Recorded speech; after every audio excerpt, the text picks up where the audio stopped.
Bonjour et bienvenue sur le podcast Explore Japon. Le podcast qui explore le Japon sous toutes ses coutures. Des conseils voyage, de la culture ou bien de la vie de tous les jours en passant aussi par l'apprentissage du japonais. Partons ensemble pour ce magnifique pays qu'est le Japon.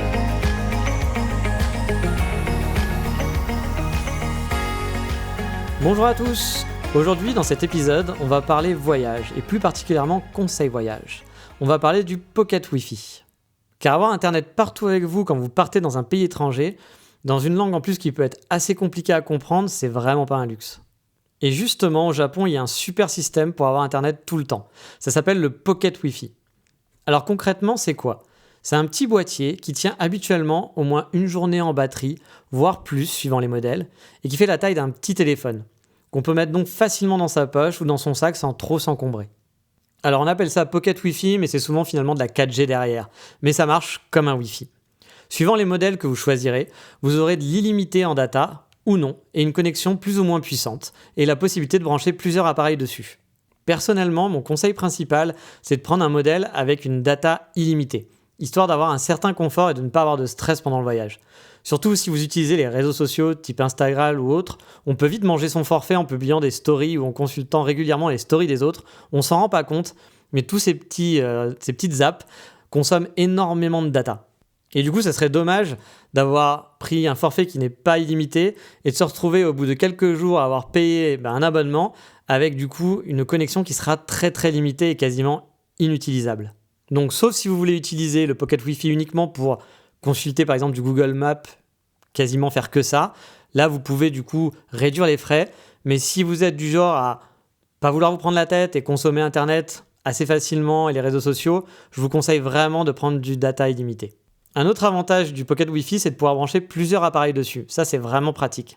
Par exemple, on peut avoir son laptop, son téléphone, celui de son compagnon.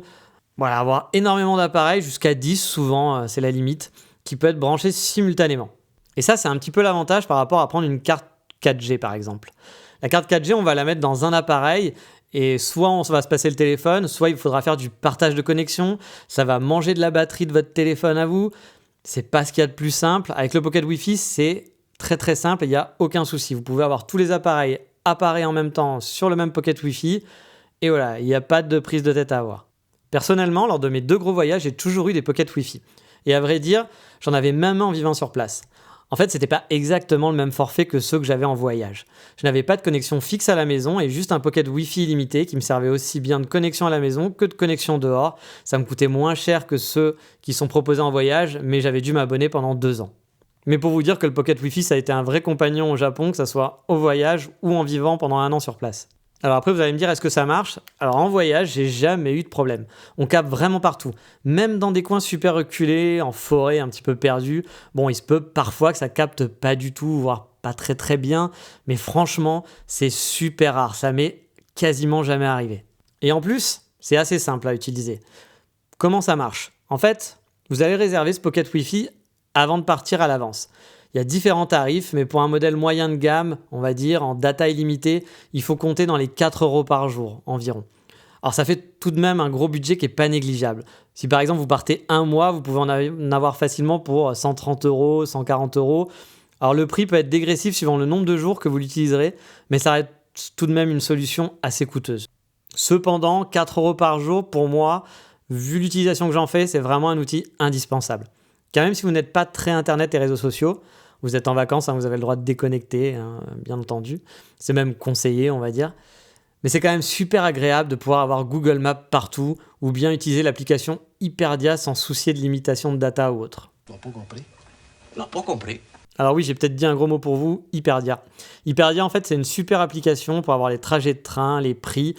Vraiment, c'est un super compagnon à Google Maps au Japon, même pour préparer votre voyage. Mais ça, je vous en parlerai dans un prochain podcast. Mais revenons au Pocket Wi-Fi. Une autre utilisation vraiment super utile, c'est par exemple avec Google Translate. Car oui, il risque fort d'arriver un jour où vous irez dans un restaurant où tout le menu sera en japonais.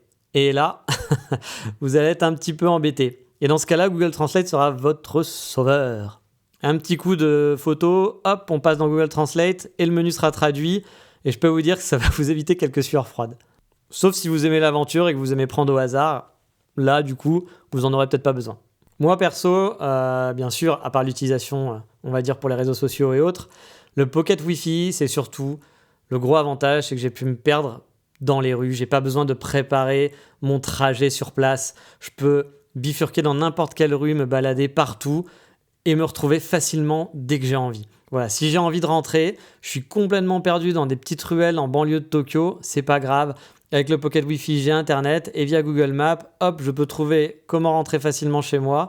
Ça permet d'explorer vraiment librement, sans souci. Alors bien sûr, avant, il y avait des gens qui faisaient ça Internet, hein, je dis pas que c'est pas possible. On peut très bien voyager sans avoir Internet avec soi. Mais pour moi, ça reste un luxe quand même hyper agréable. C'est quand même très très chouette de pouvoir se connecter quand on a envie, quand on a besoin. Et ben voilà, ça facilite le voyage. Et du coup, la question que vous avez peut-être en tête, c'est de me dire, ok, on l'a commandé, mais après, ça se passe comment exactement? Eh bien, en fait, quand vous allez commander le Pocket Wi-Fi, vous allez spécifier le lieu de livraison. Alors, ça va dépendre des prestataires, mais souvent, on va vous proposer de soit vous le livrer à votre hôtel ou votre Airbnb, ou alors, il y a même des prestataires qui proposent de le livrer directement à l'aéroport. Et moi, c'est ce que j'ai souvent fait.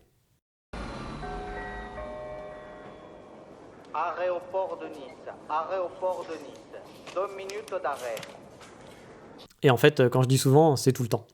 Par exemple, moi, la compagnie de Pocket Wi-Fi que j'utilise en vacances permet de récupérer au comptoir JAL, donc Japan Airlines, une compagnie aérienne, directement à l'aéroport d'Haneda, donc 24 heures sur 24.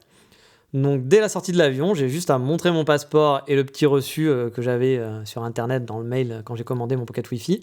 Et voilà, c'est pas plus compliqué que ça.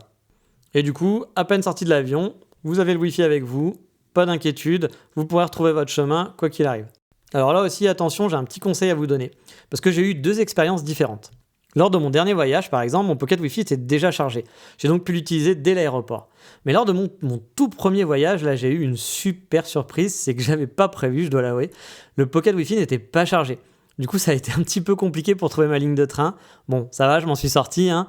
Mais si je peux vous donner un conseil pour être plus tranquille, surtout quand vous sortez de l'avion, vous avez autre chose à penser, prenez une petite batterie externe de secours, comme ça si le Pocket Wi-Fi n'est pas chargé, vous aurez juste à le plugger en USB sur la batterie et au bout d'1 ou 2 minutes, hop, voilà, Internet est relâ et le confort aussi. Après en soi, l'appareil est super simple d'utilisation, vous avez juste un mot de passe et un nom de réseau qui est indiqué sur le boîtier. On vous fournit un câble USB pour le charger ainsi qu'un manuel d'instructions et aussi une enveloppe de retour. Car oui, pour le rendre, il suffit juste de remettre le Pocket Wi-Fi et les accessoires dans une enveloppe. L'enveloppe, elle est déjà préaffranchie. Vous avez donc juste à la déposer dans une boîte aux lettres sans rien faire de plus. Quand je vous dis que c'est super simple, on ne peut pas faire mieux. Et vu qu'on est dans les histoires de conseils, là aussi j'en ai un à vous donner, c'est de garder le Pocket Wi-Fi jusqu'au dernier jour et d'envoyer l'enveloppe directement à l'aéroport avant d'embarquer. Comme ça, si vous avez un souci de trajet de métro, de train, de bus qui sera annulé ou je ne sais quoi pour aller à l'aéroport, vous avez quand même Internet avec vous et vous pourrez, je sais pas, appeler un taxi ou chercher une solution de secours. Comme ça, vous êtes encore, là une fois, l'esprit tranquille. Alors, vous allez peut-être vous dire, si vous avez commencé à faire des recherches pour vos logements, pourquoi payer un Pocket Wi-Fi alors que dans mon Airbnb, ils m'en proposent un gratuit avec l'appartement? Alors, c'est vrai que dans les Airbnb, souvent, il y a un Pocket Wi-Fi en guise d'Internet et que du coup, vous pouvez le transporter avec vous dehors. Voilà, comme un vrai Pocket Wi-Fi. Mais le problème, en fait, avec les Pocket Wi-Fi d'Airbnb, c'est souvent les forfaits sont limités.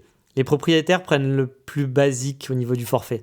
Et du coup, c'est souvent limité à quelques gigas sur le mois. Et il peut y avoir un gros problème. C'est si vous passez derrière quelqu'un qui a utilisé toutes les datas avant vous dans l'appartement, vous allez vous retrouver avec rien du tout. Pas d'internet ou un internet qui sera très très très très très très lent. Et je peux vous le confirmer, parce que ça m'est arrivé souvent que le Pocket Wi-Fi donné avec les Airbnb soit pas super utilisable. Ou alors j'ai eu aussi le coup des Pocket Wi-Fi avec des batteries qui tenaient à peine 3 ans dans la journée. Je pense que ça devait être des Pocket Wi-Fi assez bas de gamme. Du coup, j'étais vraiment super content d'avoir le mien avec moi parce que celui de l'appartement, j'aurais pas vraiment pu l'utiliser ou j'aurais dû vraiment faire l'économe et faire hyper attention. Et il n'y a pas que dans les Airbnb, dans les hôtels, ça m'est arrivé aussi parfois d'avoir des Wi-Fi assez pourris. Bon, c'est rare, mais ça m'est déjà arrivé au Japon d'être dans des hôtels où le Wi-Fi, je le captais quasiment pas. Et là, pareil, j'étais très content d'avoir mon Pocket Wi-Fi pour pouvoir un peu m'occuper le soir en rentrant de l'appartement pour préparer ma journée de demain, préparer mes trajets de la journée du lendemain. Et souvent aussi dans les Airbnb, quand le Pocket Wi-Fi marchait pas ou marchait mal, j'utilisais le mien tout simplement. Ça remplaçait mon internet. J'avais plus à me soucier d'avoir internet quelque part ou même dans les cafés. Je m'en foutais, j'avais mon Pocket Wi-Fi. Du coup, est-ce qu'on valide le Pocket Wi-Fi en voyage? Vous l'aurez compris, je le valide totalement. Pour moi, c'est vraiment un compagnon indispensable. Alors quand je dis indispensable, bien entendu, on peut faire sans. Les gens faisaient sans Internet avant et ils s'en sortaient. Bien entendu, vous pouvez passer sur juste une offre 4G si vous préférez, que ça vous coûte moins cher, que vous utilisez très très très peu Internet, juste au cas où. C'est pas obligatoire. Mais pour moi, vu mon utilisation, ça m'a permis vraiment de me libérer l'esprit, d'avoir Internet tout le temps, partout, en voyage, partout au Japon. Franchement, ces 4 €, je ne les regrette pas et je préfère les investir là-dedans que dans d'autres options possibles. Et maintenant, on va passer à une petite rubrique qui clôturera chaque épisode et dans laquelle je vous parlerai d'un coup de cœur lié au Japon. Ça peut être une vidéo, un compte Twitter, un manga, un film ou un compte Instagram, je sais pas. Bref, quelque chose qui me plaît et qui est en rapport avec le Japon. Et aujourd'hui, on va commencer avec une vidéo que j'ai vue en boucle, Akata Tag Claps.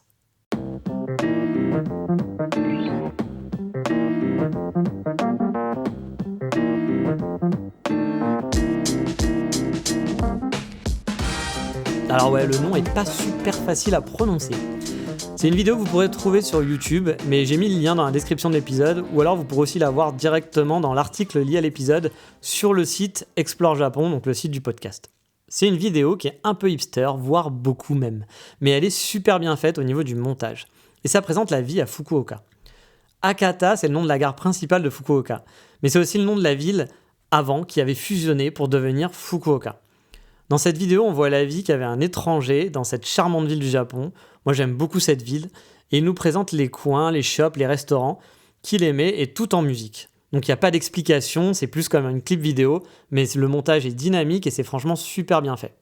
À l'époque, je regardais vraiment cette vidéo en boucle, car j'avais très envie de faire mon école à Fukuoka et j'avais eu un coup de cœur pour la ville. Et dès que je regardais cette vidéo, j'étais là « Oh, je vais habiter là-bas, je vais habiter là-bas !» Du coup, si vous ne connaissez pas Fukuoka, ça sera l'occasion de faire un premier pas vers cette ville, dont je reparlerai dans des prochains podcasts, forcément. La vidéo est vraiment, vraiment chouette. Mais c'est fini pour aujourd'hui, et comme d'habitude, si vous pouvez partager ce podcast, vous remplirez mon petit cœur de joie. N'oubliez pas les évaluations aussi sur Apple Podcasts, c'est juste un petit clic et ça permet de faire connaître le podcast aux autres. Et dans le prochain épisode, on continuera sur la thématique du voyage. Mais cette fois, on va faire un focus sur une de mes villes préférées au Japon, Onomichi. Mais ça, c'est pour le prochain épisode. Je vous dis donc à bientôt dans le prochain épisode. Bye bye!